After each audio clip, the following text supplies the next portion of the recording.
It was a Tuesday morning when Claire opened the letter. I know this because she told me later, with the specific detail of someone who has committed every element of a moment to permanent memory. The Tuesday, the coffee going cold beside her. The assistant who set the envelope on the desk without knowing what it was. The way the return address made her hands go still before she had even fully registered what she was reading. She told me she had been on a work call.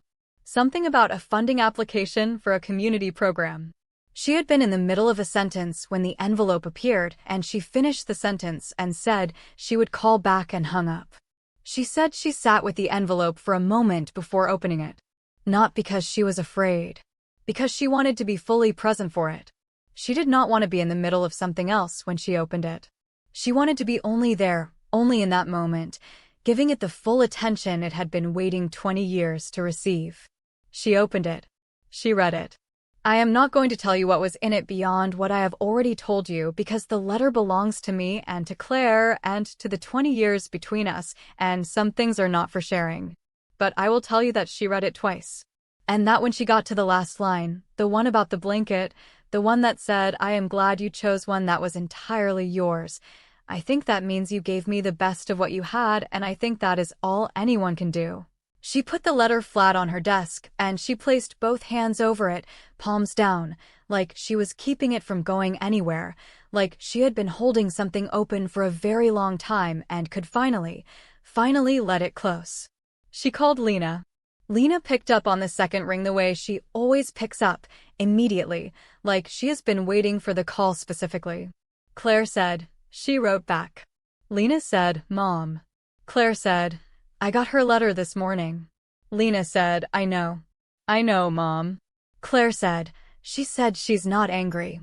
She said, Lena, she said she's not angry about the blanket. There was a silence on the phone. The kind of silence that is not empty. The kind that is completely full of something that does not have a word yet. Lena said, quietly, the way you say things that are true all the way down, that sounds exactly like her. Claire made a sound on the phone that was not quite a laugh and not quite a sob and was entirely both of those things at once, and Lena held the phone and let her mother make that sound for as long as she needed to make it and then said, She's going to call you this weekend. She told me.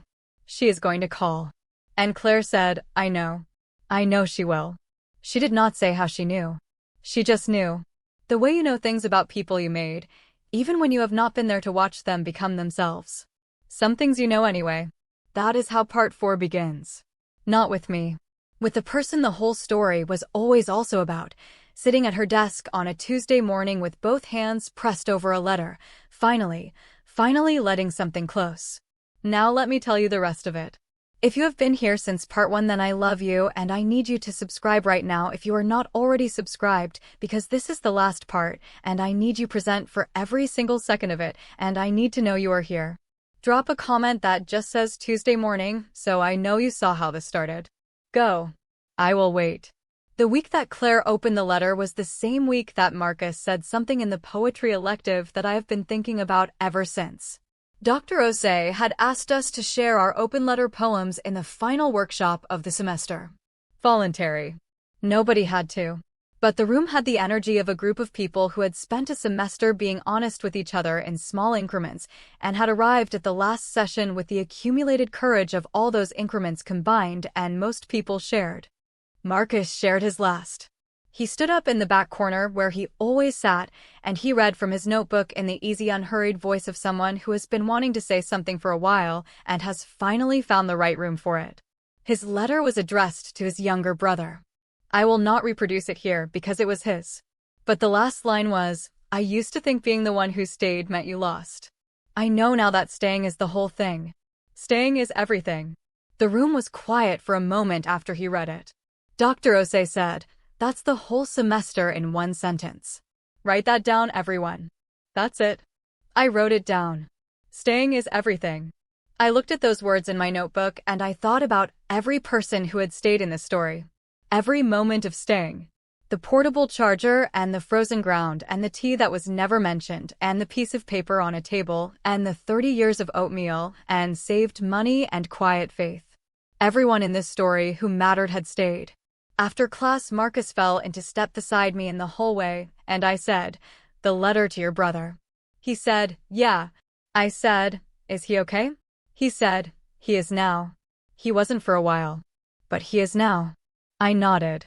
We walked for a moment in the comfortable silence that Marcus and I had developed over a semester of coffee and honest conversations, and his insufferably accurate observations about my life. Then I said, "Staying is everything." He said, "I know. I wrote it." I said, "I'm putting it somewhere permanent." He looked at me sideways. Said, "Like where?" I said, "I haven't decided yet. Somewhere I'll see it." He nodded. We reached the building entrance, and he held the door and I walked through, and the spring air hit me, and it was warm and clean, and the semester was almost over, and I had things to do. I had been thinking for 3 days.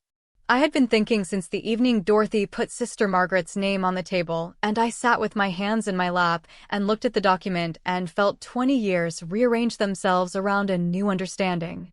Since I went home to my room and opened the drawer and took out the photograph and propped it face up against the pencil cup and wrote the list in my notebook and got to the word enough and felt it be true. I had been thinking about the list. About what was on it and what was not yet on it, and what I wanted to put on it before the semester ended and part 4 became part 5, became part 6, became a story that never arrived at its own conclusion because I kept finding reasons to wait. I was very good at not keeping walking when someone needed me to stop. I was considerably less practiced at stopping for myself. But I was learning. I texted Dorothy, "Fountain bench. 7 tonight." She texted back in 45 seconds, "Okay. Just okay. No questions. No clarification requests." She had learned to read my economy of communication the same way I had learned to read her sideways methods of saying things. Okay meant I will be there. Okay meant I understand the nature of this invitation. Okay meant whatever you are bringing to that bench, I am ready to receive it. I spent the afternoon finishing a paper and going to Quinn's for a shortened shift because Mr. Quinn had reorganized the schedule now that finals were approaching and most students had stopped buying anything except coffee and whatever snacks were closest to the register. I stocked shelves and ran the register and studied on my stool during the slow hour, and at 6:30 I took off my apron and folded it neatly and put it on the hook and said goodnight to Mr. Quinn, who was doing inventory in the back. He appeared in the doorway, looked at me for a moment with the quiet assessment of a man who has been watching a person grow up in increments across his register counter for 2 years. He said, "You look different lately." I said, "Different how?" He thought about it with the seriousness he gave everything. Said, "Settled. You look settled." I thought about that word, about what it meant and whether it was true, and I decided it was the most accurate thing anyone had said about me in a long time. Not happy exactly. Not arrived. Settled. Like a building that has finished shifting and found its foundation. I said, "I think that's right." He nodded once. Went back to his inventory. I walked out into the spring evening. Dorothy was already at the fountain bench when I got there. Of course she was. She had probably been there since 6:50 because Dorothy approached things she cared about with the thoroughness of someone who was not going to let timing be the reason anything went wrong. She was sitting with her long dark coat and her auburn hair loose in the evening light and her hands folded in her lap, looking at the fountain water, and she looked up when she heard my footsteps on the path. I sat beside her. We looked at the fountain together for a moment. It was doing its usual ornamental thing, completely unconcerned with the significance of the bench beside it. I said, "I have been thinking." She said, "I know. You get a specific expression when you have been thinking." I said, "What expression?" She said, "Like you are solving an equation, and you are 90% sure of the answer, but you want to check your working one more time." I looked at her. She looked at me. The spring evening was warm around us, and the campus was going golden, and somewhere a bird was doing something in a nearby bush that suggested it had not yet decided whether to stay or go. I said, "The answer is yes." She said, "Yes, to what specifically?" I gave her a look. Said, "Dorothy." She said, "I need you to be specific." I am not assuming anything. I said, "Yes to you. Yes to this. Yes to whatever this becomes." That is the answer. I have checked my working, and the answer is yes, and I am not putting it in a drawer. Dorothy Ashford looked at me. And then Dorothy Ashford, the most composed person at Hargrove University, the girl who walked into rooms and conversations stopped, who had storm gray eyes and cheekbones that belonged in a museum, and the bearing of someone who had been managing her own presentation since she was old enough to understand that presentation was a form of power, made a sound. Not a word. A sound. It came from somewhere that had nothing to do with composure or performance or management. It was high, and it was sudden, and it was completely involuntary, and it startled the bird out of the bush beside the bench so decisively and completely that the bird was gone before either of us fully registered it had been there. Then Dorothy sat very straight and placed her hands flat on her knees and looked at the fountain and said, in her most carefully composed voice, "I am fine." I stared at her. The bird was gone. The bush was still trembling slightly. I said, "Dorothy." She said, "Yes." I said, "You just made a noise." She said, "I made no such noise." I said, "The bird is gone." She said, "The bird was already leaving." I said, "It absolutely was not." She stood up. She could not stay seated. Something in her was not compatible with sitting down right now, and she stood up and took 3 steps away from the bench and then turned around, and she looked at me, and the expression on her face was something I had never seen before in its full form. Not the composed face. Not the real face underneath the composed face. Something underneath the real face. The face that had been underneath everything the whole time, the one that had no practice being seen, the one that was just Dorothy, just completely, entirely, unmanagedly Dorothy. And it was pure unguarded joy, and it looked extraordinary on her, and I thought I would remember the exact quality of it for the rest of my life. She said, "Say it again." I said, "No." She said, "Nora." I said it once. That is the ration. You only get one. She looked at me with the expression of someone experiencing too many emotions to file them in any kind of order. She opened her mouth, closed it. Then she turned, and Marcus was there. Marcus was walking across the campus path with his notebook under his arm and his coffee in his hand, and the specific unhurried pace of someone who has nowhere urgent to be, and Dorothy turned and saw him, and without a single moment of hesitation, without consulting composure or management or any of her usual systems, she said yes. Marcus stopped walking. He looked at Dorothy. He looked at me on the bench. He looked back at Dorothy, who was standing in the middle of the campus path in the spring evening with her auburn hair catching the golden light and her hands slightly raised in a gesture that was trying to describe something her words were not sufficient for. He said, "To what?" Dorothy made the gesture again. Between herself and me, back and forth. It was the least articulate thing she had done in 2 years of my knowing her, and it communicated everything perfectly. Marcus looked at me. I confirmed with a single nod. He looked back at Dorothy. He looked at her face.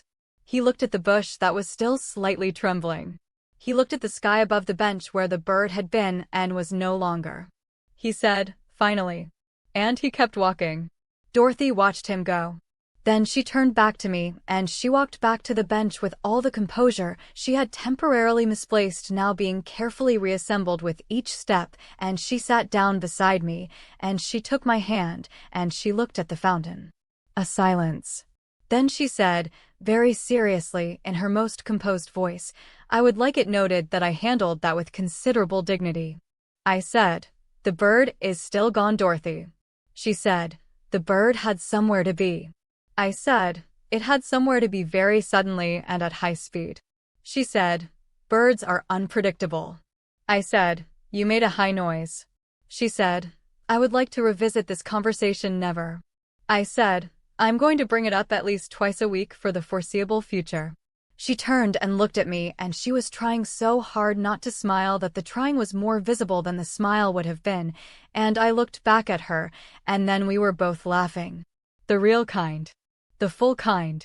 The kind that has no performance in it and no management and no composure whatsoever.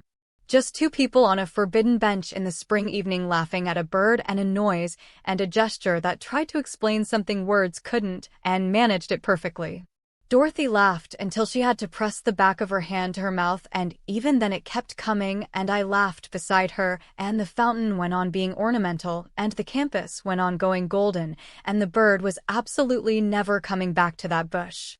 When the laughing finally settled, we sat in the quiet of it, the warm aftermath of something fully felt. Dorothy's hand was still in mine. The evening was still warm. Everything was exactly where it was supposed to be. She said, quietly, looking at the fountain, "I have been wanting to say something to you for a very long time." I said, "Then say it." She looked at me. The full, real expression. No layers. No distance. Just her. She said, "You're the most extraordinary person I have ever encountered in my life, and I knew that before I met you, and I chose the wrong response to it, and I have spent this entire year trying to become someone who deserved the right response, and I am not entirely there yet. But I am closer than I was, and I intend to keep going." I looked at her. I thought about August and a scholarship announcement and a name she had known before I arrived. I thought about a notebook turned the wrong way, and a peanut butter sandwich, and notes in margins, and a courtyard, and a dean's office, and a dark alley, and a rubber band, and a tutoring session, and a cup of tea, and a December library, and a poem about a door. I thought about all the distance between then and the fountain bench in the spring evening. I said, "I know you do." She said, "That's all you're going to give me." I said, "I also think you make very good tea." She stared at me. Said, "I have never once commented on the tea." I said, "Exactly." She stared at me for another moment, and then she shook her head slowly in the way of someone who has accepted that this is the person they have chosen and is finding it specifically and entirely good. She looked back at the fountain. Her hand tightened slightly around mine. We stayed on the bench until the light changed. Nobody asked us to move. The campus settled into evening around us. Somewhere across the path, Lena was probably at the library with her textbook and her coffee and her portable charger, which she had left plugged into the wall that morning with a note that said "for Nora" in her neat handwriting. And the image of it made something warm move through my chest that had the specific quality of things that are permanent. We walked back to the campus together when it got properly dark. At the library entrance, Dorothy stopped and looked at me and said, very carefully, in the tone of someone testing the weight of something new, "Good night, Nora." I said, "Good night, Dorothy." She held my gaze for one moment. Then she smiled. Not the small, controlled one. Not the almost smile. The full one. The one I had seen in the hallway after Marcus's terrible timing and only a handful of time since. The one that changed her whole face. Then she turned and walked toward her apartment, and I watched her go, and I thought, there it is. There is the whole thing. I went upstairs to find Lena. She was at the table. Of course. Textbook, coffee, portable charger, one foot tucked under her on the chair. She looked up when I came in, and she read my face the way she had been reading my face all year, with the completeness of someone who has known you longer than they knew you. She said, "Well?" I sat down across from her. I put my bag under my chair. I looked at her round dark eyes that were my sister's eyes that were also entirely her own. I said, the answer was yes. Lena put her textbook down. She looked at me for a moment. And then she smiled, the full smile, the one that went all the way, and she reached across the table and took my hand in the sister way, the way that had always been the truest version of this, and she said, "It's about time." I said, "It really was." She said, "She made a noise, didn't she?" I said, "She made a very significant noise." Lena pressed her lips together. Failed to contain what was behind them. Said, "What kind of noise?" I said, "The kind that removes birds from bushes." Lena put her head down on her textbook and laughed. Properly. Completely. The kind of laugh that fills a library floor and makes the two people at the neighboring table look over and then smile in spite of themselves, because that kind of laugh is contagious and there is nothing to be done about it. I laughed too. We laughed across the table with our hands linked and the lamp warm above us and the spring evening dark in the east window and the portable charger doing its reliable, faithful thing in the wall. And it was one of those moments that is so full of everything that it almost tips over into something that has no name. When we finally settled, Lena wiped her eyes with the back of her hand in the way she had been doing all year, completely ineffectively, and she said, "I am so happy for you." I said, I know. She said, both of you. I'm happy for both of you. I looked at her. At my sister. At the person who had sat across from me at this table all year and shown up in every dark moment and catalogued my preferences and handed me chargers in alleys and sat on frozen ground in February and eaten my sandwich without apology and held me while I looked at our mother's face for the first time. I said, Lena. She said, yes. I said, thank you. For all of it. For everything you did before you knew and everything you did after. She looked at me. Her round dark eyes were bright, and she was doing the thing where she was trying not to cry in the library for the reputation that was still in development and was making absolutely no progress. She said, that's what sisters are for. I said, I wouldn't know. I just got one. She said, you're doing great so far. I said, you ate my sandwich. She said, sisters also eat your sandwich sometimes. That's in the contract. I said, there is no contract. She said, there should be. I would like several clauses in my favor. I said, I'll consider it. She said, that means no. I said, it means I'll consider it. She picked up her textbook. I picked up my notebook. We went back to the comfortable silence that was the truest expression of what we were, had always been, would always be regardless of what else changed around it. Sometime later she said, without looking up, she really made a bird noise? I said, it was extremely high. Lena said, I would have paid money to see that. I said, I have it stored in my memory in full detail, and I intend to describe it to you regularly for years. Lena said, this is the best thing that has ever happened to me. I said, you witnessed your mother crying over a letter and discovered you had a sister. How is this better? She thought about it seriously. Said, all of those things made me cry. The bird noise is making me laugh. The laugh wins. I looked at her. She looked at me. We looked back at our books. Outside the east window the spring night was full and dark and the stars were doing their usual thing and the campus was quiet and the fountain was running and somewhere across campus Dorothy Ashford was in her apartment, probably sitting at her kitchen table where we had spent so many tutoring sessions, and she was being exactly herself without managing it, and that was enough. That was everything. Now, here is what happened in the weeks between the fountain bench and the end of the semester, because those weeks mattered and I want you to have them. Vivian came to see Dorothy. Not for an event. Not as part of anything official. She came on a Wednesday afternoon and she took Dorothy to a restaurant off campus that had nothing to do with donors or announcements or performances of any kind.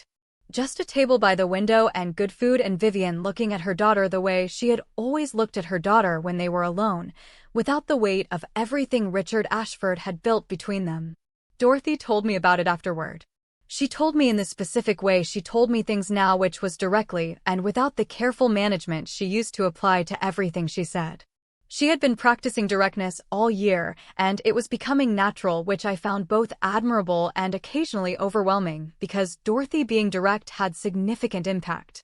She said Vivian looked at her across the table and said, I see who you are becoming. Not as a compliment. As a recognition. The difference matters. Compliments are things people offer you. Recognitions are things people owe you when you have done the work of becoming something. Vivian was paying a debt. Dorothy said she did not know how to receive it gracefully. She said she tried. She thinks she almost succeeded. Vivian also said, your father is going to come around. Not now. But eventually. Because he is not a bad man. He is a man who made bad choices and got used to being protected from the consequences, and you removed that protection, and he is angry, but he knows what you did and why, and underneath the anger there is something else. Dorothy said, what's something else? Vivian said, something that looks a lot like respect when he thinks nobody is watching. Dorothy sat with that. They finished their lunch. They walked out together into the afternoon.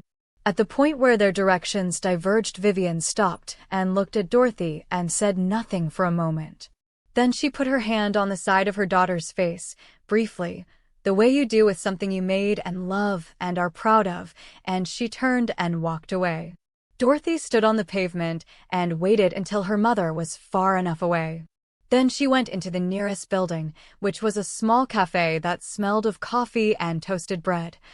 And she found a corner, and she cried for approximately 90 seconds with great efficiency, and then she stopped, and she took a breath, and she went to the bathroom, and she looked at herself in the mirror, and she said, to her own reflection in Dorothy's new direct way, "Okay." Then she came and found me. She walked into the library and sat at the table and said nothing for a moment. I looked at her, and I could see what had happened in the specific quality of her eyes, which were slightly brighter than usual in the way that eyes are after 90 seconds of something that needed to happen. I did not ask. I just pushed my coffee toward her. She took it. Drink.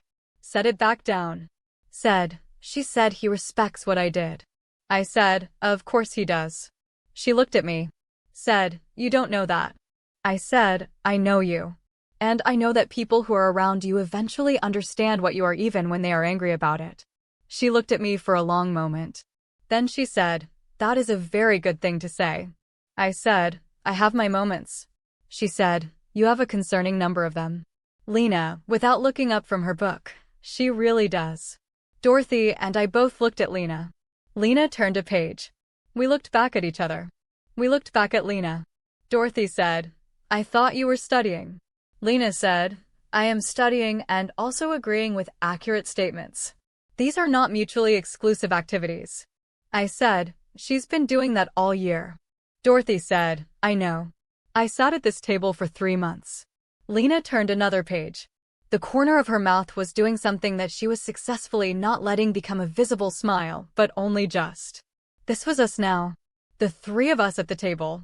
This specific combination of people who had arrived at each other through the most improbable sequence of events that real life had ever assembled and who had stayed, all of them, in their different ways, through all of it. Staying is everything. Marcus had said it, and he was right, and I had written it in my notebook, and I was going to put it somewhere permanent, and I still had not decided where. I decided that week actually. I wrote it on the inside cover of my new notebook. Small and neat in blue ink in the spot where I usually wrote my name and the semester. Instead I wrote, staying is everything. And under it in smaller letters, and I stayed. And under that, because I could not help myself and because accuracy matters, with very bad kung fu. I showed it to Lena. She read it and said, the kung fu gets a mention. I said, the kung fu has earned its place in the record. She said, that bird in the alley was a person and you should apologize to them. I said, I saved that bird and it knows it. She said, it ran away from you at speed. I said, it ran away from the situation. I was a comfort in the situation. She said, Nora. I said, yes. She said, you are my favorite person. I looked at her. She was grinning. The full uncontained Lena grin that I had been seeing across this table all year, and which still had the quality of something I did not entirely deserve, and was very glad of anyway. I said, you ate my sandwich. She said, and I would do it again. I said, I know. That's the problem. She laughed. I laughed. The table between us was warm and lit and completely ours. The Cassidy situation resolved itself in the second week of May, 2 weeks before finals, in the way that I had not predicted but which in retrospect was the only way it could have gone. Dorothy found Cassidy. She did not tell me she was going to do it. She did it the way she did most of the significant things this year, without announcement, without asking for witness, just going and doing the thing because it needed doing. She told me afterward. She said she found Cassidy in the campus coffee shop on a Tuesday afternoon and she sat across from her and she said, I need to understand something. Cassidy had looked like someone bracing for impact. Dorothy said she could see the bracing and she understood it, and it made her feel something that was the residue of all the dynamics she had built and presided over and benefited from without fully examining them. She said, I need to understand. Everything that was done in my name. Were you doing it for me or were you doing it to stay close to me? Cassidy had been quiet for a moment. Then she said, both. I didn't know the difference for a very long time. Dorothy said, I am sorry that I created something where you felt like cruelty was the entry fee. Cassidy had stared at her. She had clearly prepared for dismissal or anger or the specific social execution that Dorothy was capable of when she chose to be. She had not prepared for an apology. The apology undid her in a way that anger never could have. She said, I wrote the notes. Dorothy said, I know. Cassidy said, in your name. Dorothy said, I know. A silence. Cassidy said, I'm sorry. For what I did and for what I let happen in your name when you didn't know. Dorothy looked at her, the real look, the one that saw things clearly, and she said, figure out who you are when you're not trying to be useful to someone who has more social power than you. I think you'll find it's considerably more interesting. She stood up. She left. She texted me one word, done. I texted back, how do you feel? She texted, lighter. I texted, good. She texted, also I would like a snack. Quinn's? I texted, I work there. I cannot just appear and consume snacks. She texted, you could get an employee discount. I texted, there is no employee discount. She texted, there should be. I texted, come at 8. Slow hour. I'll have crackers. She texted a single period, which in Dorothy's texting language I had learned meant yes, confirmed, I will be there, thank you. I put my phone in my pocket, and I went to class, and I thought about the word lighter, and about all the things that had been put down this year, things that had been carried for too long, things that had been in drawers, things that had been standing at attention. And I thought about how much lighter a person can become when they stop carrying what was never theirs to hold and put down what was theirs and let themselves be held by the people who showed up for that specific purpose. I was considerably lighter than I had been in September. I had more shoes. The phone call from Claire happened on a Saturday. I was at Quinn's on my stool behind the register, textbook open, pencil behind my ear, the quiet particular to Saturday afternoons when the weekend shoppers have finished and the evening ones have not yet started. Mr. Quinn was somewhere in the back. The store had the warm, specific piece of a place that has become familiar. My phone lit up on the counter beside the register. Claire. I looked at it for one breath. Then I picked up. She said, hi. I said, hi. She said, I got your letter. I said, I know. A silence. The good kind. She said, the part about the blanket. I have been thinking about it since Tuesday. I said, I meant it. She said, I know you did. I could tell. You write the way you apparently organize your notes. Very precisely. I said, Lena has been talking about my notes. She said, Lena has been talking about you since approximately the first week of semester last year. I just did not understand who she was talking about until recently. I sat with that for a moment. All the things Lena had said about me to Claire without knowing who I was. All the things Claire had heard about a girl she did not know was hers. I said, what did she say? Claire said, she said you were the most interesting person she had met at university, and that you did not know how remarkable you were, and that she was going to be your friend whether you agreed to it or not. I said, that sounds like her. Claire said, it does. Another silence. Warm and unhurried. She said, I would like to see you again. On your timeline. Whenever you're ready. No pressure in any direction. I just want you to know that the door is open. I thought about doors. About the whole long story of doors in my life. The door at St. Catherine's that I came through and did not choose. The door of the scholarship office and the dean's office and the tutoring apartment and the library and Quinn's Market and the bridge forward reception area and every door I had walked through deciding to keep going because the alternative was standing on the sidewalk forever. I said, I'll come next weekend. If that works. Claire said, yes. That works. That absolutely works.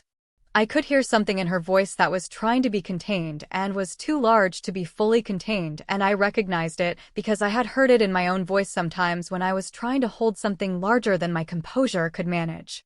I said, Claire. She said, yes. I said, I'm glad Sister Margaret kept the photograph. A silence. Very long. Very full. She said, I am too. She was a very good woman. I said, she made terrible oatmeal. Claire made the laugh sound. The surprised involuntary one. I heard it on the phone and it landed in my chest the same way it had in the office, like a completion. Like a tone finding its resolution. I said, I'll see you next weekend. She said, I'll be here. I hung up. I put my phone on the counter. I looked at the store around me, the shelves and the products and the stool and the register and Mr. Quinn's domain that had been part of my life for 2 years. that had given me a stool to study on and a reliable paycheck and a quiet man who noticed things and said little and had once told me I should have friends. Mr. Quinn appeared in the back doorway with a clipboard. He looked at me. He looked at my face. He said, "Good news?" I thought about it. I thought about Tuesday mornings and photographs and letters and yellow blankets and terrible oatmeal and sisters and fountain benches and high noises that remove birds from bushes. I thought about a woman in an office with a healthy plant who laughed at the same thing I laughed at. I thought about next weekend and an open door. I said, "Yes. Very good news." He looked at me for a moment with the quiet satisfaction of a man who has been watching a person become something and is pleased with how it turned out. Then he nodded and went back to his clipboard, and I went back to my textbook, and the store was warm and quiet around me, and the Saturday afternoon light came through the front window at exactly the right angle, and everything was exactly where it was supposed to be. The thing about Sister Margaret happened on a Thursday evening 10 days before finals. Dorothy came to the library. She had been somewhere else that afternoon. She had been working through the remaining documentation from the Ashford energy situation with the regulatory contacts. The slow, careful work of making sure everything that needed to be submitted was submitted and everything that needed to be on record was on record. It was work she had been doing for weeks with the methodical thoroughness she brought to everything she committed to. It was nearly done. She sat down at the table. She had a leather folder with her, which was unusual. She put it on the table. She looked at me and then at Lena and then back at me. She said, "I found something in the financial documentation. I need you to see it." I looked at the folder. I thought about the last time she had put something on the table and said, "I need you to see it," and what that had contained and how it had changed everything. I had learned to pay full attention when Dorothy put things on tables. She opened the folder. She slid a single document across to me. It was a founding document, the kind that establishes a financial fund and names its terms and its donor. The Hargrove Merit and Equity Scholarship Fund. Established 2003. I read it. I read the terms. I read the conditions. I read the donor name. Sister Margaret Osei. I read it again. I read it a third time because I had learned that some things need to be read 3 times before the full weight of them arrives. Sister Margaret Osei had founded the Scholarship Fund in 2003. I was 3 years old in 2003. She had put every cent she had ever saved into a fund at a university she had researched carefully and believed would be good to a student like the one she was already watching grow up in a home she ran on cold showers and unseasoned oatmeal, and the quiet faith that some of the children in her care were going to need roads she could not personally build, but could start laying the foundation for. She had built the road I walked to Hargrove on. She had built it when I was 3 years old, and she had never once said a word about it. I put the document flat on the table. I put my hands over it. I sat very still. She built the road. She built the road from the beginning, from before I could understand what a road was or that I was going to need one. And she laid it one careful saved dollar at a time, and she made terrible oatmeal every morning, and she kept a yellow blanket in a box under her bed, and she told a frightened 23-year-old that her daughter was extraordinary, and she left a photograph and a note for me to find when I was ready, and she never asked for acknowledgement for any of it. Not once. Not a word. Lena reached across the table and took my hand. The sister hand. The one that always knew. Dorothy sat across from me and said nothing because she understood that this was not a moment for words, and because she had learned over the course of this year when to speak and when to simply be present, and she was very good at it now. I sat at the library table with Sister Margaret's name on a document under my hands, and I thought about 20 years. About every cold shower and every bowl of oatmeal and every morning I had woken up in that building and decided to keep going. About a woman who had seen something in a small girl and had spent 3 decades quietly making sure that something had somewhere to go. She had never needed me to know. She had done it without needing me to know. That was the part that got me. That was the part that went through me like the deepest kind of cold water. She had built a road for a child who would never be able to thank her for it, and she had done it anyway because the doing was not about the thanks. The doing was just the doing. The love was just the love. I thought, she was the first person who ever stayed for me. She stayed for 30 years in a convent in Ohio making terrible oatmeal, and she built a road, and she kept a blanket, and she told a woman that her daughter was extraordinary, and she never asked for a single thing in return. After a long time I said, very quietly, she built the road. Dorothy said, yes. I said, from the beginning. When I was 3. Dorothy said, yes. Lena's hand tightened around mine. I said, because I needed to say it and because it was true and because Sister Margaret would have found the silence insufficient. She made terrible oatmeal, though. Lena made a sound. It was the laugh-cry sound, the complicated one that lived right at the intersection of grief and warmth, and she pressed her other hand to her mouth. Dorothy looked at me and then at Lena and then back at me and she said, I have been hearing about this oatmeal for the entire year, and I feel that at this point I need the full context. I need the complete history of this oatmeal. I need to understand the oatmeal. I looked at her. Lena looked at her. Lena said, it was very bad. Dorothy said, how bad? I said, categorically bad. Foundationally bad. Bad in a way that suggested a philosophical commitment to badness. Lena said, she made it every single morning. Dorothy said, every morning. I said, without variation. Lena said, without mercy. Dorothy looked between us. Then she said, and she built a scholarship fund with her life savings. I said, yes.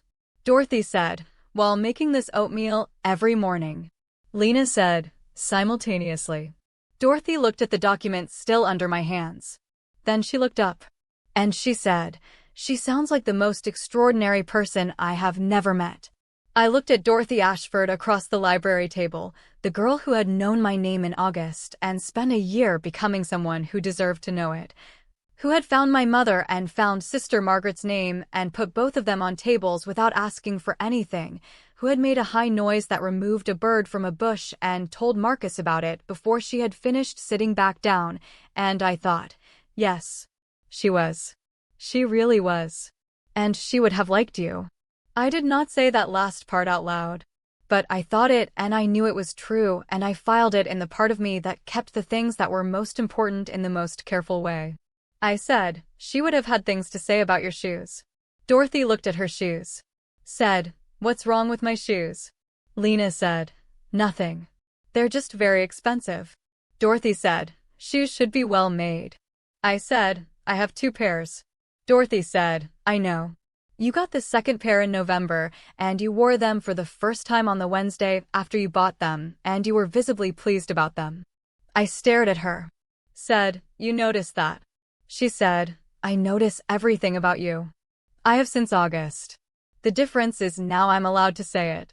Lena made a small sound that was entirely undisguised fondness and went back to her textbook and Dorothy, and I looked at each other across the table, and I thought about the word settled that Mr. Quinn had used, and I thought, yes. That is exactly it. Finals arrived, and we survived them the way we survived everything together, with coffee and portable chargers and color-coded notes and Dorothy's newly genuine understanding of statistical analysis, which she approached with the thoroughness of someone who had decided that half measures were not in her vocabulary anymore. I took my economics final, and I took my biology final, and I took Dr. Osei's poetry portfolio review, which was not a traditional exam, but a conversation about what we had written and learned, and I sat across from him in his office, and he looked at my portfolio, and he said, the St. Catherine's poem. The one you read in workshop. I said, yes. He said, it's the best thing written in this elective in 3 years. I said, thank you. He said, are you going to keep writing? I said, I think so.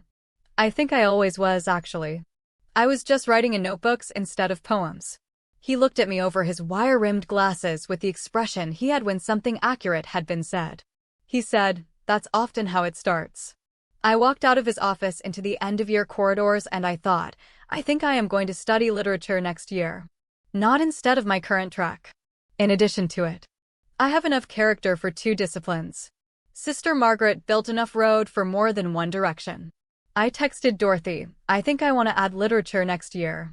She texted back in 30 seconds, obviously. I texted, what does obviously mean? She texted, It means you have been a literature student this entire year and the university simply hasn't been informed yet. I texted, "That is not how academic programs work." She texted, "It's how you work. The program will catch up." I put my phone in my pocket and I smiled at the corridor and I kept walking. The last thing I want to tell you about, the very last thing before the ending, is the weekend I went to see Claire. It was the Saturday after finals ended. The campus had emptied out again the way it did at the end of every semester, that particular thinning of population that left the buildings and paths with a quality of aftermath of things concluded. I liked it. I had always liked it. The quiet of a place after its purpose has been temporarily fulfilled. I took the campus bus. 19 minutes. 4 stops. 1 transfer. Claire was waiting outside the building. She had come down to wait on the steps, which told me she had been watching for the bus and had come out when she saw it coming, and she had been watching for the bus probably for the last 20 minutes, which I found both very endearing and completely consistent with everything I was learning about who she was. She was wearing a dark green jacket. I noticed it, filed it, thought about what it meant that we had both independently arrived at dark green as a color we reached for and said nothing about it. We went inside. We sat in her office. We talked for 3 hours. I am not going to tell you everything we said because it was ours. But I will tell you some of it because some of it belongs to the story. She told me about James and about how he had cried when she told him about the letter, which she had not expected and which had undone her because he was not generally a person who cried and the crying meant something. She told me Lena had been insufferable about the whole situation in the most loving way, texting daily updates, sending memes about sisters finding each other that Claire found both touching and slightly overwhelming in volume. I said, "That tracks." She said, "She thinks you hung the moon." I said, "She ate my sandwich." Claire said, "She has mentioned the sandwich. She also mentions that you pretend to be more annoyed about it than you are." I said, "I am not pretending. It was a good sandwich." Claire made the laugh sound. I made the laugh sound. We sat in her office making the same laugh sound that we made because we were made of some of the same material and it came out in the same place, and the specificity of that was something I was going to be processing for a very long time. She asked about Dorothy. Carefully. With the specific care of a mother learning the landscape of her child's life without mapping it too fast. I told her. Not everything. Enough. I told her about the alley and the tutoring and the December library and the scholarship and the poem and the piece of paper on the table. I told her what Dorothy had done and who she was becoming and what the fountain bench had looked like in the spring evening. Claire listened to all of it. When I finished, she was quiet for a moment. Then she said, "She found me for you." I said, "Yes." Claire said, "And she put it on a table." I said, "That's what she does with things. She finds them and she puts them on tables." Claire said, "She sounds like someone who learned very late that love is an action rather than a performance and is making up for lost time." I looked at her. I thought about how she had said that, about what it contained, about who else it might describe. I said, "Yes, that's exactly what she is." Claire nodded slowly. Said, "I would like to meet her. When you're ready for that. No rush." I said, "I think I'd like that." She said, "And Dorothy Ashford's mother told you I was in this building." I said, "Vivian found out you were worth finding." Claire said, "Vivian Ashford." I said, "She's more than her last name." Claire looked at me. Said, "So is her daughter, it sounds like." I said, "Yes. She really is." We sat in the afternoon light that came through her office window, and the plant on the windowsill was healthy, and the family photograph was on the desk, and in it Lena was 8 years old with her mouth open in that completely uninhibited smile, and I looked at it, and thought about who that 8-year-old had become, and felt the specific gratitude of someone who has been given something they did not know to ask for. Before I left, Claire walked me to the building entrance. At the top of the steps she stopped. She looked at me. She said, "Nora." I said, "Yes." She said, "I have been wanting to say something to you since Tuesday morning. Since I read the letter. I have been trying to find the right version of it." I said, "Then say any version." She said, You are so much more than I allowed myself to hope for." In all the years of thinking about you and imagining who you might be, I underestimated you. Every version I imagined was smaller than this. I stood on the steps in the Saturday afternoon light, and I looked at my mother, who had my eyes and who made the same laugh sound as me and who had spent her adult life building roads for other people's children, and I felt something that I did not have a name for that was larger than any word available, and I decided to let it be large and unnamed rather than shrink it to fit language. I said, "Sister Margaret said you should be proud." Claire's eyes went bright. She said, "She was right. I am." I said, "I'll call you next week." She said, "I'll be here." I walked down the steps. I took the bus back to campus. 19 minutes. 4 stops. 1 transfer. I counted them automatically the way I always did, and I looked out the window at the city, and I thought about all the things that had been waiting in the dark and all the people brave enough or foolish enough to walk toward them. I thought about cartoon kung fu. I thought, it worked though. In the end, it absolutely worked. The last week of the semester, Vivian sent Dorothy a text that said simply, "Your father asked about you today." Not angrily. Dorothy sent it to me. I sent back, "I told you." She sent back, "You did." I sent, "You're welcome." She sent, "Don't push it." I sent, "Too late." She sent a single period. I had learned that in Dorothy's texting language, a single period after a short exchange like that one meant something between you are impossible, and I am very glad you are impossible, and I kept every one of them. And then it was the last evening of the semester. May. Warm. The campus golden in the way it only is at the end of the year when everything is finishing, and the finishing has its own particular light. The 3 of us were at the fountain bench. Not by plan. By the specific gravity of a place that had become ours. Lena had found me at the library as the evening started and said, "Fountain?" And I had texted Dorothy, who had sent back that single period, which meant yes, obviously I will be there, and we had all arrived at the bench in the golden evening and sat down, and the fountain ran behind us, and the campus settled into its end-of-year quiet around us. We sat for a while without saying anything, because we did not need to. That was one of the things that was true about the 3 of us. We had arrived at the specific comfort of people who did not need to fill each other's silences. We had silences with things in them and silences that were simply quiet, and we knew the difference, and we let each be what it was. A campus security person walked past. Different one from before. He looked at the NO sitting sign. He looked at the 3 of us. He looked at the sign again. I said, before he could speak, "I know." He looked at us for a long moment. He was younger than the previous one, early 30s, with the expression of someone who has been told the rules and is now encountering the situation in which they apply and is doing the calculation in real time. He said, "There's a sign." I said, "I know." He said, "It says no sitting." Dorothy said, "We're aware." He looked at Lena.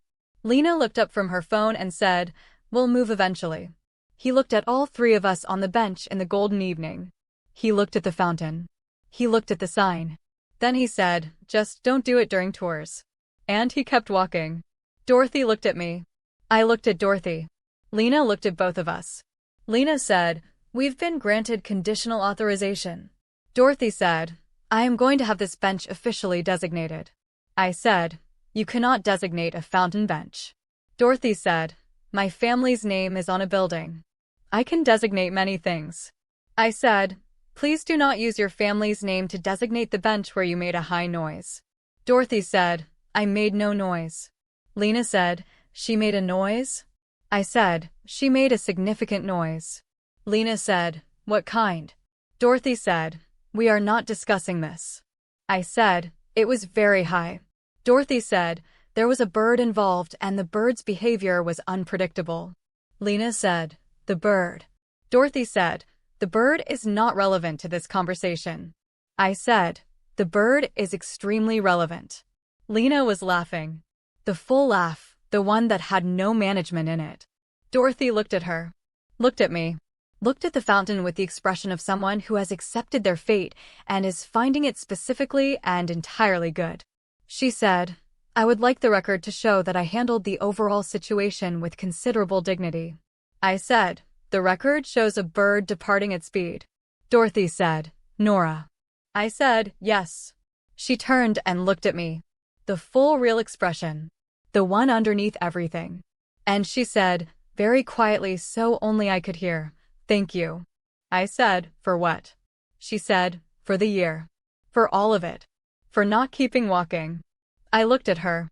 At the person she was now, which was not entirely different from the person she had always had the capacity to be, and was entirely different from the person she had been performing. I thought about August and a name and a choice and a very long road back from it. I said, "Thank you for finding the road." She looked at me.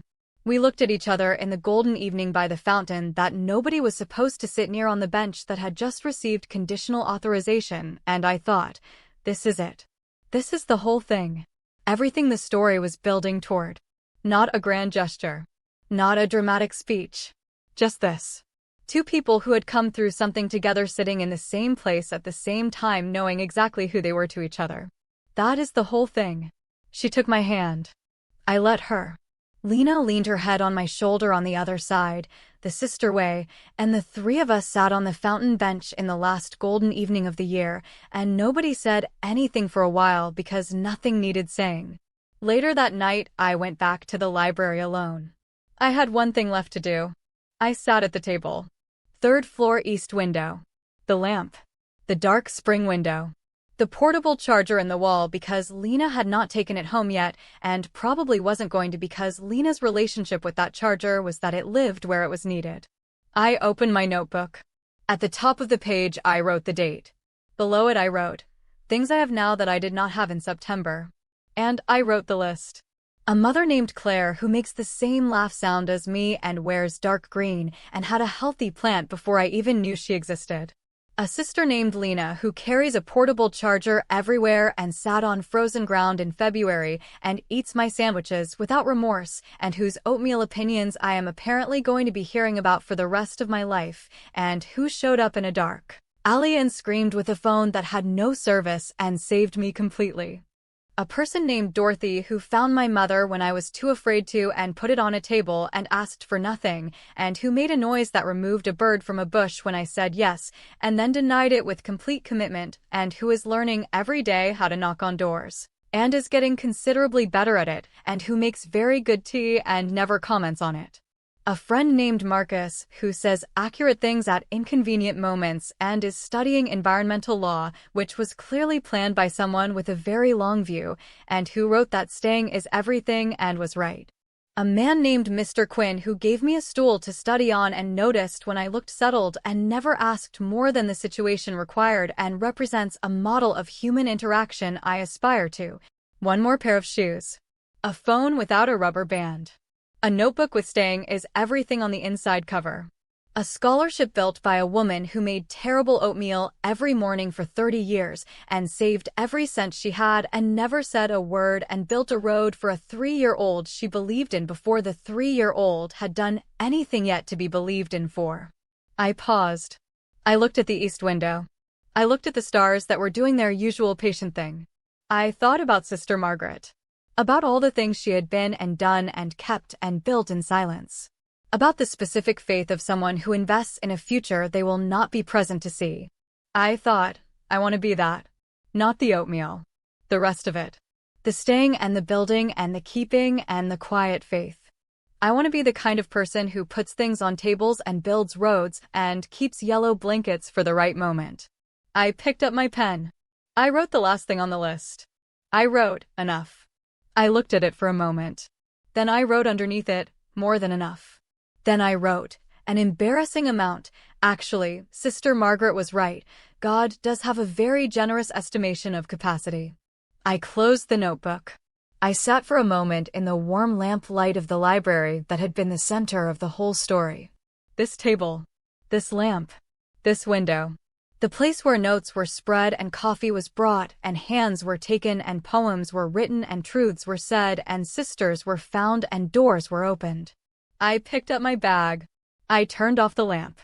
I walked out of the library into the May evening, which was warm and full of the particular smell of a semester ending and a summer beginning and everything that meant on a campus that had been home for a year in ways I had not expected and could not have planned for. I stood on the steps for a moment. I took out my phone.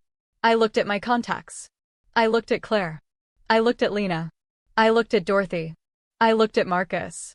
I looked at the name I had added 2 weeks ago after our first proper meeting, James, Claire's husband, who had turned out to be exactly as kind as advertised and who had shaken my hand and said, "We have been hoping to meet you for a very long time."